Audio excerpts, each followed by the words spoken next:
Good morning সবাইকে। সবাই কেমন আছো? আশা করছি ভালো আছো। আর আমরাও কিন্তু বেশ ভালো আছি। সকালবেলা ঘুম থেকে উঠে আমার চলে আসে এই ছোট্ট বাগানটাতে। এখানে মনটা ভালো করে নিয়ে তারপরে বাড়ির সমস্ত কাজকর্মতে হাত দিই। আজকে হলো ২৭শে নভেম্বর আর বৃহস্পতিবার। এখানে সকালবেলা উঠে ঘরের বিছানার চাদর-টাদর সব পাল্টে দেবো। আর আজকে ঝাঁট দিয়ে সমস্ত কাজগুলো একটু তাড়াতাড়ি করতে হবে। কারণ বৃহস্পতিবারে প্রত্যেকটা বাঙালি বাড়িতে তো লক্ষ্মী পুজো হয়। সেই কারণে এই দিনটা বিশেষ করে অঘ্রাণ, পৌষ এই দুটো মাস আমাদের বাড়িতে একটু, আমাদের না প্রত্যেকটা বাঙালি বাড়িতেই এইভাবেই চলতে থাকে সকালের তোড়জোড়। সেরকম আমি বিছানার চাদরটাও পাল্টে দিয়েছি।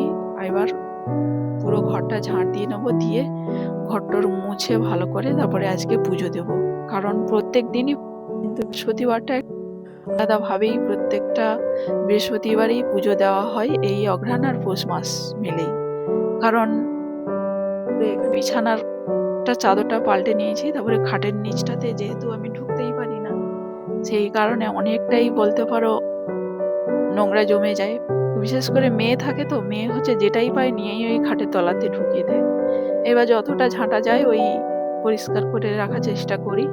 তারপরে এখানে দেখো ঘরের ভেতরটা পরিষ্কার করে নিলাম। এবার বাইরেটাতেও সেমভাবে ঝাঁট দিয়ে পরিষ্কার করে নেব। কারণ প্রত্যেকটা বাড়িতে যখন পরিষ্কার থাকবে মনটা বেশ অন্যরকম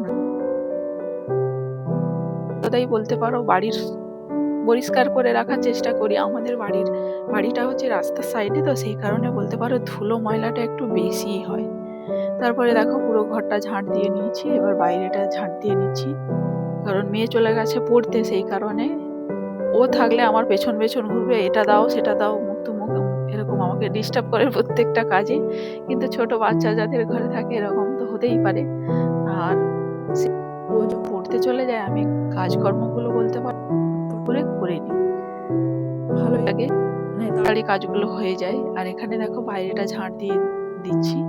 অলরেডি এর আগেও একবার ঝাঁট দেওয়া হয়েছে, কারণ আমাদের দোকানটার সামনে তো সেই কারণে নোংরা একটু বেশি হয়। তো সকালবেলা ঘুম থেকে উঠেই কিন্তু এই নোংরাগুলো আগে পরিষ্কার, মানে কাগজপত্র উড়ে আসে, সেইগুলো আগে ঝাঁট দিয়ে নিই। তারপর আর একবার ঝাঁট দিয়ে দিলাম, দিয়ে এবার ব্রাশ করব। তারপরে কাপড় কাচারও আছে, আজকে বিছানার চাদরগুলো তুলেছি ওগুলোও কাচতে হবে।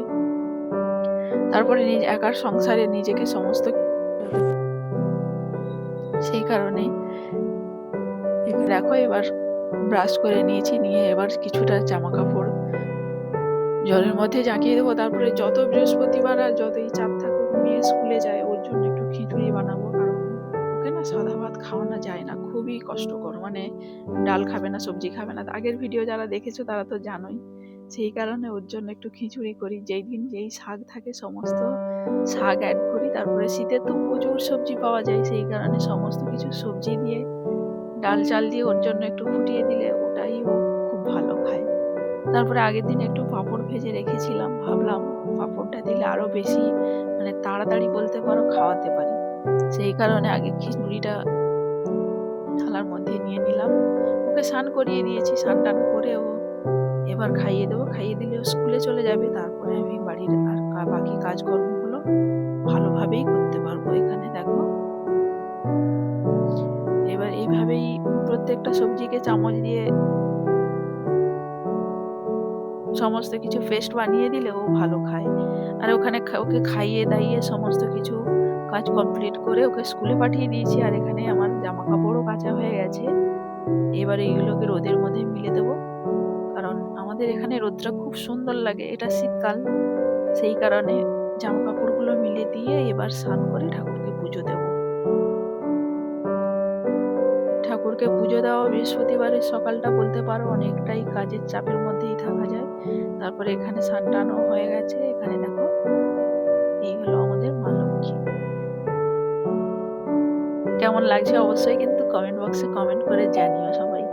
এখানে আমার পুজো দেওয়াও হয়ে গেছে।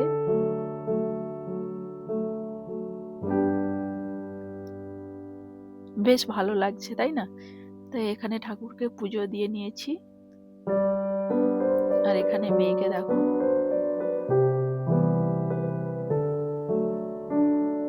গাছপালা খুব ভালোবাসে, মানে আমার মতনই জল দিতে খুব পছন্দ করে, সেই কারণে গাছে জল দিয়ে নিচ্ছে।